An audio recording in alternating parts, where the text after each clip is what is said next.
Mark, a very warm welcome to Wealth Talk today. Thank you, Christian. How are you, sir? I'm excellent, and it's fantastic to have you back, Mark. I was just looking back through the archives. It was actually Wealth Talk number 18 when you appeared and talked about the SASS pension, and we're now nearly at 100 episodes. So how time flies.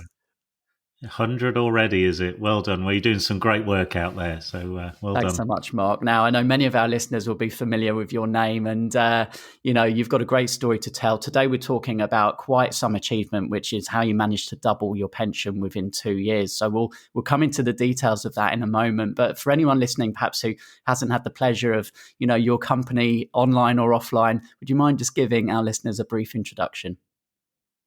Yeah, Mark Stokes, live in Surrey, just outside of Guildford. Been in business for 25 odd years. Retired in my mid-40s in 2015. And since then, I've taken that construction and real estate and investment knowledge over those 25 years and set up multiple businesses involved in property, education, and, of course, SaaS pensions as well. Yeah. So like many people listening, probably, Mark, you were in a corporate job for many years and you decided it was time for a change. So what was the catalyst exactly? Yeah, so look, 25 years is a long time in corporate life. I only had two employers during that 25-year period. I probably had 50 or 60 roles, and that took me across 4 continents, 33 countries. And that takes its toll after a while. There was a lot of responsibility. And I was on the board of 7 different companies at the time, back in late 2014. I also have 4 children. I'm now married to my wife for 22 years. And the reality was there would have been an 8th company and a 9th and a 10th that I would have been a board director of. And the more successful I was in corporate life, the less time I was spending with my children and, with the family and the people that I love. And I had to draw a line under that. I had to make I was going to say a tough call, but I had to make a call. I had to decide whether I wanted to continue down that path or whether I wanted to focus on my relationship with the ones that I love. So I sat down with my chief exec in late 2014 and just leveled with her. I said, this is where my life's going, and this is what I'd like to do. I always wanted to be a good leaver, leaving the corporate environment. And indeed, it did take, best part of 7 or 8 months to leave corporate life, and quite a heady time that was as well. But so it was spending more time with my family, looking at long range horizons, and surrounding myself with the people that I care about. Yeah. Well, I'd love to know actually kind of what happened after you made that decision. So for that 8-month period, as you were almost exiting a career that you'd been in for so long, I imagine some people listening now, that's a bit of a kind of scary thought. So what were sort of some of the steps that you needed to put in place to be able to sort of move on to the next phase? Well, it's a really great question. The freedom for me was not when I left corporate life. It wasn't 8 months before I left corporate life when I sat down with my chief exec. It was a month before that. When I decided, I sat down with my wife, we had a chat, and we decided that the time was right for me to exit corporate life. The moment I made that decision, that was freedom, the likes of which I really hadn't experienced in all that corporate life. From that point on, the company was working for me. The company was, employing me and managing my exit strategy, although they didn't realize it at the time. So I knew that I was on another path. For the 25 years before, it had always been, my entire life pretty much. I'd ridden to some pretty heady ranks around the world. The whole thing turned. It was a mindset shift. It turned on its axis, and now the company was working for me. I have to say, over those 8 or 9 months until I did leave, I probably put just as many, if not more, hours into the role. It was very demanding. I had to merge, acquire, and also shed a lot of businesses and a lot of companies. I was a corporate troubleshooter as well. So, but yeah, that was key. So that was the trigger. Because I was so absorbed in doing the right thing for my employer and leaving, it was pretty clear for me that I needed to build. I needed to design a parachute. I needed to put the parachute on before I jumped out the corporate jet. Mm-hmm. That's how I would use the analogy.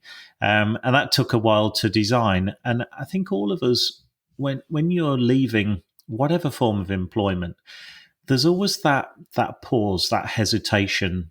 It could be confidence, but how are you going to repurpose the skills you've got? And where I do see a lot of people struggle is they don't recognize the skills that they've worked a lifetime to curate and nurture. If you've been in business 5 or 10 years, if you've run a business, if you've been an employee, if you're an accountant, whatever your background is, you've got some core skills there. Don't cast those, dash those on the rocks and think that, I'm going into another world of entrepreneurship and they're now not relevant. They absolutely are relevant. Take those with you, build on them, recognize them, repurpose them, absolutely. But build a very clear, coherent strategy very quickly. So there's some key steps and mindset shifts that I went through. Yeah, such an important lesson that really is. So what exactly did you step into then? So on that first day of freedom, Mark, were you just sitting at home watching TV, or were you straight into, projects? Yeah, well, I don't rest on my laurels. Anybody who knows me well will understand that. So my background way back when I did my degree was in construction management. I've been involved in real estate and property for all of those 25 years, power stations, data centers, highly resilient structures. So, with over 3 million square feet of property under my belt that I deployed, it probably wouldn't surprise anybody that I went into property. I'd been very well looked after in corporate life. But like many people, my cost base in my home life had also increased as well. So I took some pretty clear measures to reduce my cost base, to increase my interest in property portfolio, to increase cash flow. So that was my first priority. How can I increase cash flow so I have a very resilient asset base to offset my previous employment, PAYE and bonuses and all the fringe benefits? I knew it had to be in a highly tax efficient environment. So my mandate to myself was to take control of my personal economy, take control of everything. And I started with my tax position, and I had a very basic self-assessment tax position. I had a singular income stream. It was very high, but it was a singular income stream. So I set to work on looking at the structure for my assets, where my personal return would come from. Would that be in dividends? Would that be in salary, mortgageability? Just putting the right framework and tapestry around my personal economy. And that happened relatively quickly. Most of my interests at that time in those first few years were about property, and they would be in buy-to-lets, HMOs. We did a lot, 15 or 20 buy-to-lets and HMOs in the first 6 months. But I've been involved in hundreds of millions, if not billions of US dollars of transactions over the years. So I was naturally drawn to maybe some of the larger, more complex transactions, commercial to residential conversions, land developments. So that got me working very closely with high net worth private investors, with the banks and with larger deals. And another catalyst for me as well was I've always been involved in joint ventures. My good friend and partner, Nigel Green. Nigel and I have been involved in joint ventures for 22 years. And in fact, my first joint venture was back in 1992. I worked for a large US contractor called Peter Kiewit and Sons. And the contract I was responsible for was on Lock and Dam 16 on the Mississippi in Muscatine, Iowa. About $30 million refurbishment in the winter of 92, 93. And that was a joint venture between Peter Kiewit and Sons and the US Army Corps of Engineers, which was rather an interesting clash of cultures, I can assure you. So joint ventures, not going it alone, but understanding the real power behind working with in a collaborative manner was really important. Yeah. Now, one of the big bonuses, of course, of a long corporate career is pillar number 2, which is pensions. So let's come on to this topic, because I know it's an area that you managed to leverage, to quite some effect. So what was your relationship like with your pension for many years, Mark? Very, very clear on my relationship with my pension. It was about a 3-minute experience once a year of picking a letter off a doormat, looking at my pension statement and thinking, well, that's not very good. Hopefully it'll be better next year. That was my pension management strategy. Not particularly proud of it, but that was my pension strategy for a quarter of a century. But I come back to that mandate I gave to myself and to my wife that we would take control of our personal economy at the end of 2014, 2015. And that included all aspects. And, my pension I knew was one of the largest bank accounts that I had, but I didn't have access to. I had absolutely no idea of SIPs and SASSes at that time and alternative structures. But I was like a dog with a bone there. I needed to find a solution. I worked very quickly, but I like pressure.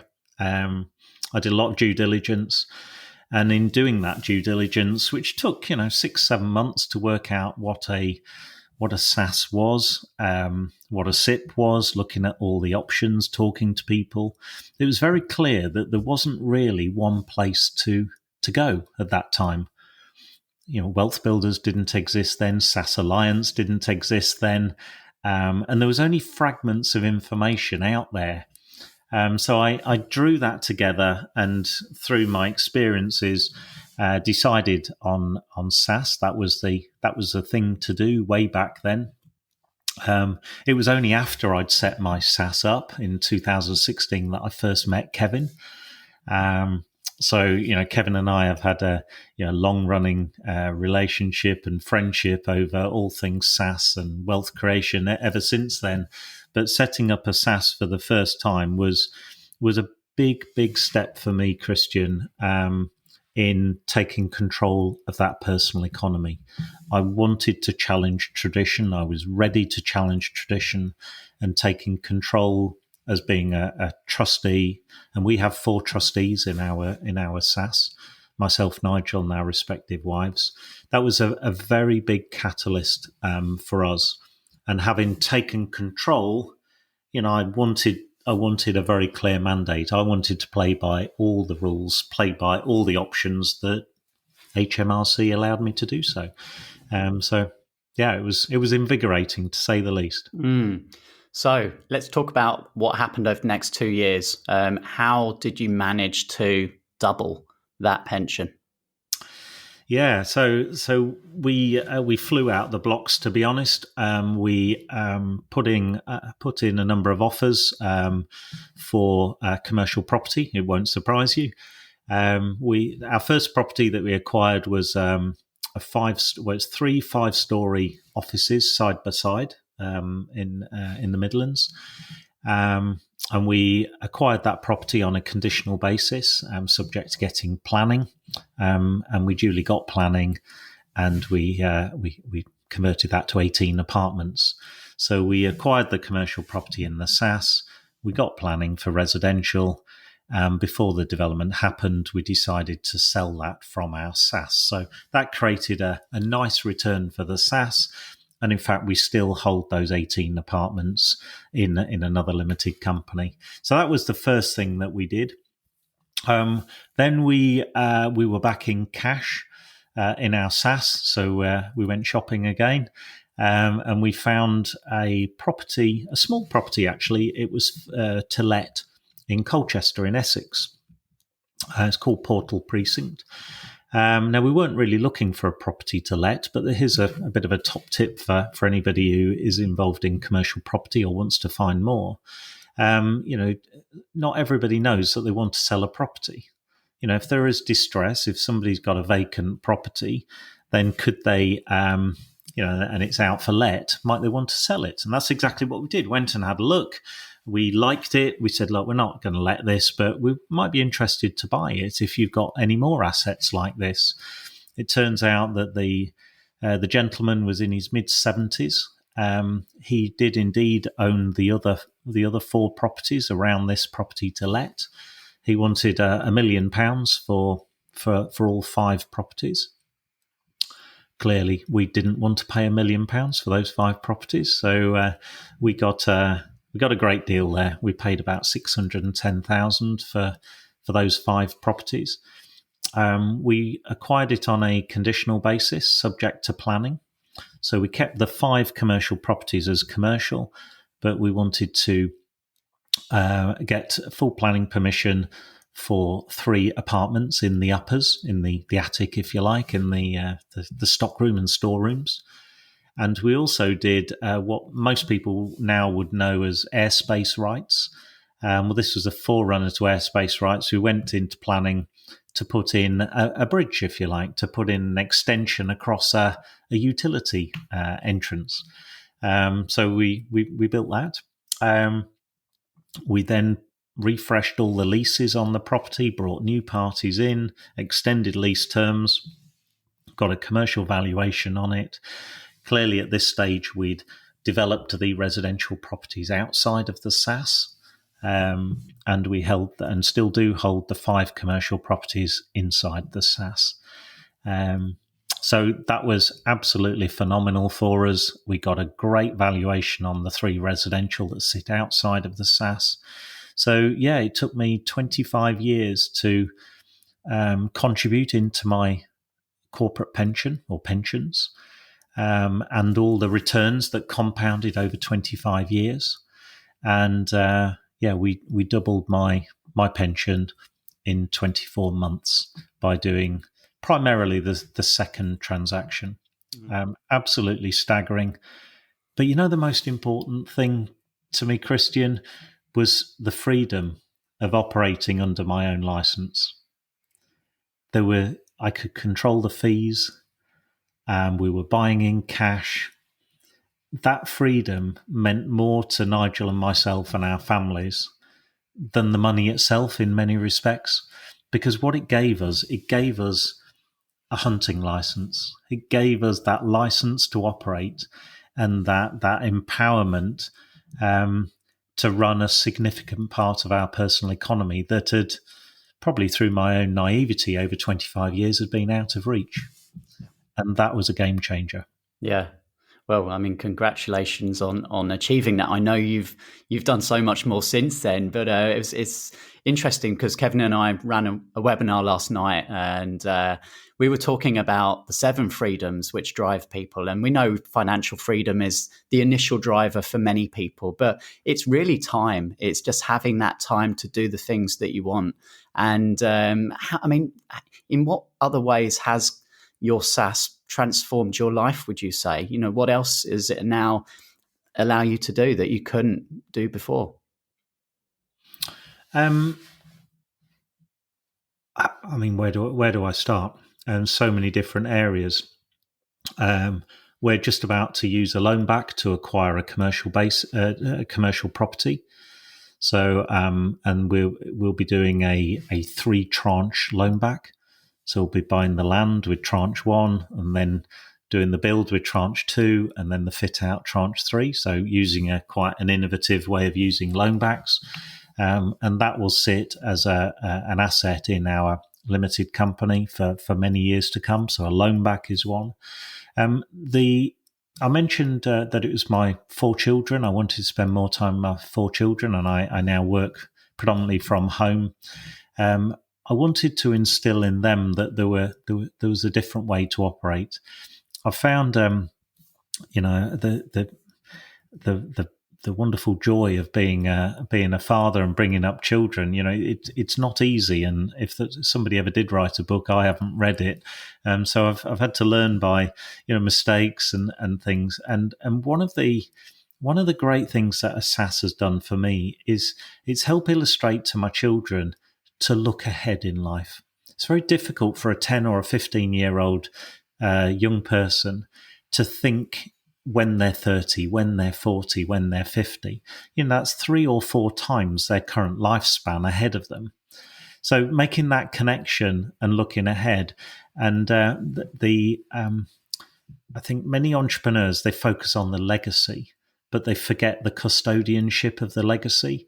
And that's one of the most satisfying things that I think Nigel and I do with our SASS and with our company. All of our 8 children between us, Nigel's got 4 and I've got 4. All of our 8 children, they're all shareholders in our company. They're all destined, should they wish, to be trustees of the SASS. I can take my children and go and have a latte in a cafe, and we own the building. Our SASS owns the property, and they start to see pensions in a very different context. And that's incredibly powerful because it resonates with them. They're not going to understand a spreadsheet, but they start to understand those, the thought process, the cogs start turning for them. So there's many permutations here in terms of legacy, the custodianship, the connection, the financial return. The cost of each transaction has fallen through the floor for us, which is great. We've got access to liquidity at the lowest possible rates. We're doing a very large loan back at the moment, the largest one we've done, and that'll be at about 1.2% cost of funds per annum.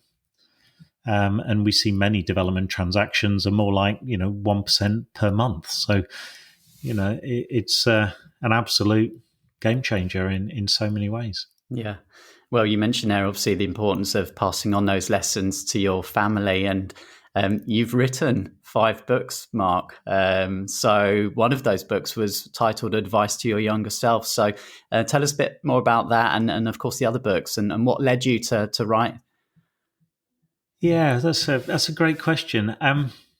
And I think I'm going to take you back to when I was about 9 or 10 years old. There was a series of books called The Hardy Boys. For anybody who's in their 40s or 50s, they may remember The Hardy Boys. And I was always an avid reader. My mum and dad always encouraged me to read. So I've always absorbed books with a passion. So over the 35 years, it's been the kind of itch that I wanted to scratch, really, to always imagine myself, the smell of a book and the crispness of the pages. I just always wanted to be an author. But over 25 years of business life, I guess it battered me down a bit and suppressed. I didn't know what to write on, didn't have the time or the energy, and didn't know how. But when I left corporate life, it was right. Okay, let's focus on the things I really want to do. So I am going to write a book. Now I need to find a subject. And the first book was commercial to residential conversions. I felt very comfortable given my 3 million square feet of experience in doing those type of developments. And then SASS Pensions was a natural second book because I'd done the research, my own due diligence. Well, if I was finding it so difficult to find this information, then surely there are other people who might benefit from reading a book on that basis. And then Advice to Your Younger Self I was looking for a give back. I've been approached. I set up something called Young Entrepreneur about 3.5-4 years ago.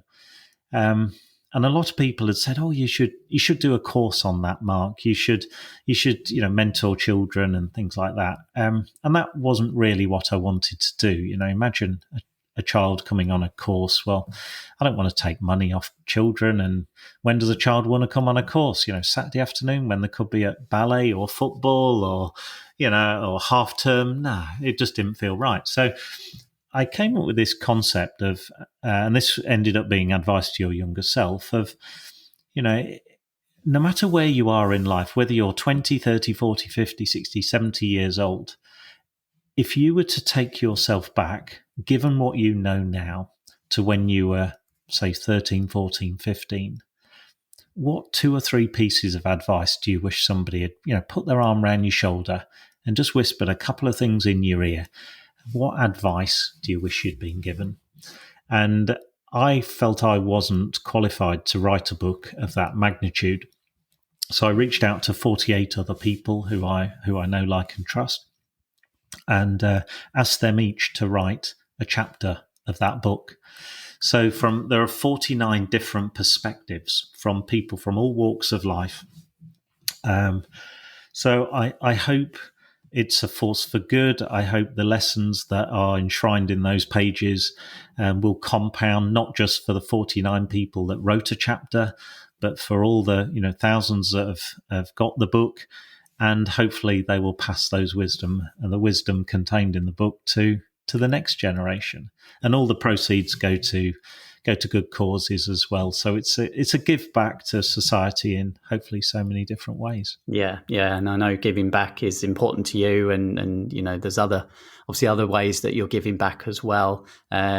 Also have to mention one of your other books that you co-wrote with one of our members, Louise Wrighton, the SASS Superstars, and I think that came out was that 2020? Yeah, September 2020. Louise is absolutely fantastic, and she did some amazing work of, not just interviewing, 10 SASS trustees, many of which are members of the WealthBuilders community. Not just interviewing them, but the way she drew out the lessons learnt, the takeaways at the end of each chapter. It was just an absolute privilege to work with Louise. She's a great personal friend. And it just shows that, collaboration takes you in many different ways. And I absolutely love it.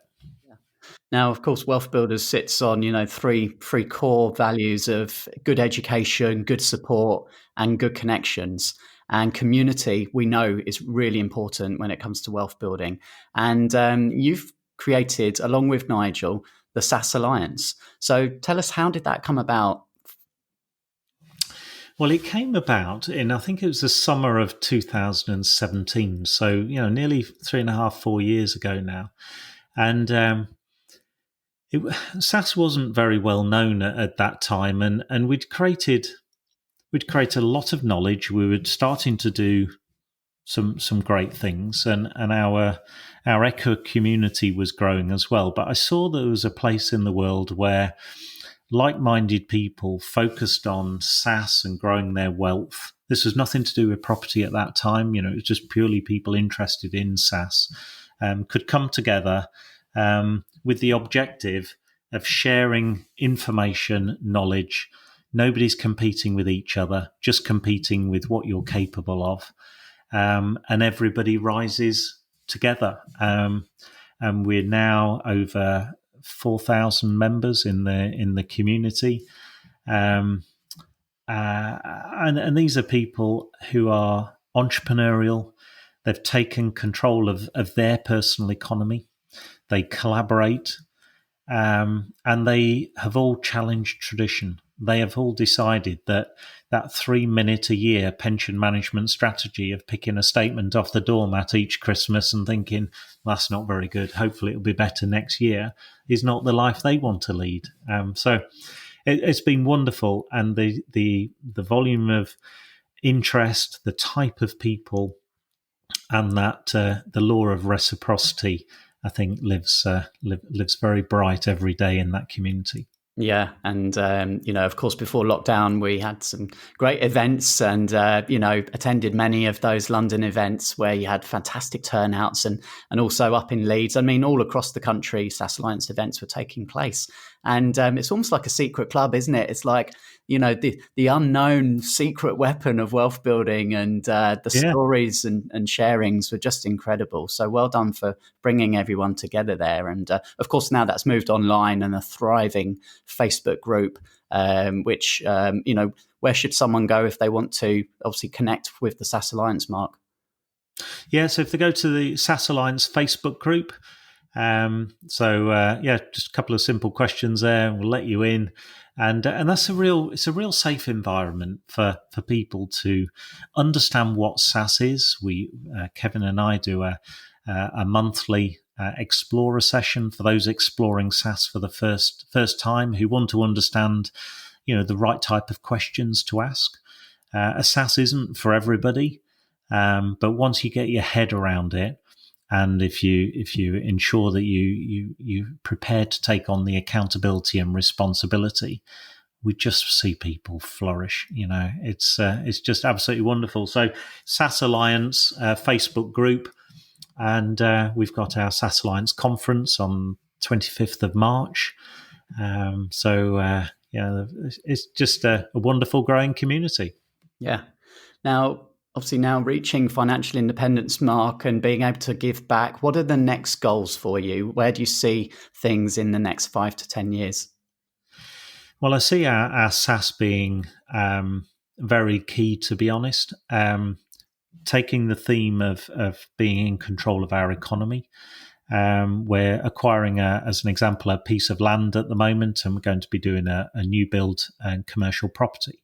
Now, we're doing that with a loan back. So as our SASS grows, our capacity to do loan backs grows, which means our capacity to acquire more property in the SASS or outside of the SASS grows. It means we create a greater level of independence on how we fund deals, how we collaborate with others.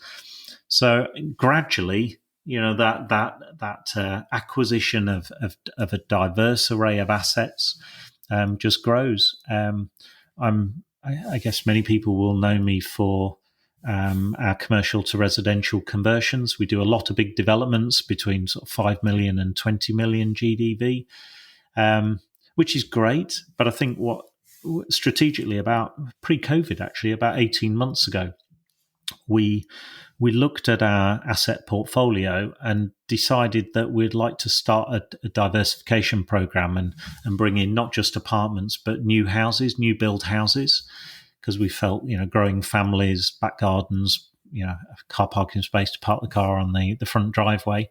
And I'm pleased we did, really. So new build houses are an additional part. We also have an incubator fund as well. So Nigel and I put a proportion of our time and our capital to one side, and we invest that capital in management teams. And that's what we've always done over 30 years of mentoring people. I've mentored people since about 1996 and mentored businesses. So we're increasingly investing sometimes our capital, quite often our time, and becoming shareholders and board members of certain businesses where we back management teams. And I absolutely love that. Get a real kick out of that, seeing talent rise to the surface and seeing wonderful people achieve absolutely magnificent things. It actually doesn't get any better than that. Yeah, no, it's been very inspiring listening to you, Mark. And I guess, again, for people listening now, just the power of leveraging multiple different assets, building wealth across multiple pillars. You've talked about property, leveraging your pension, joint ventures, but, it gives you that peace of mind, that security, that foundation to build upon. Any final lessons that you would like to share? There are so many. I think everything we do is structured for assured outcomes. Starting with the end in mind. So I used 3 S's: structure, structure, structure. Property's wonderful, but actually nobody came out the womb wanting property. It's what property gives you. Property is a vehicle to creating wealth and creating security and resilience. It's how you structure the acquisition of those assets. So we invest in businesses. Obviously, I've got IP with the books. how we structure property, how tax efficient we are, capital allowances, all these things. It revolves around how we structure the deal, how we structure the business, how we structure our investments. That's probably one of the core areas of experience that I've gathered over all those years, and we put that to good effect. So if people really do want to accelerate their journey and solidify and really concentrate their wealth and growth, focus on the structure. Make sure that structure is highly tax efficient, resilient, and protected. I think that would be my closing bit of advice. Mark, thank you very much. Apart from the SASS Alliance Facebook group, if anyone wants to connect with you online, where's the best place for them to head? Yep, so I run Equa Academy, EQUA Academy, Equa Academy. If they go to Equa Academy Facebook group, direct message me on Facebook. They're probably the two areas there. So that's the best way to get a hold of me. Thanks so much for sharing with us today, Mark. It's an absolute pleasure. Thanks again, Christian.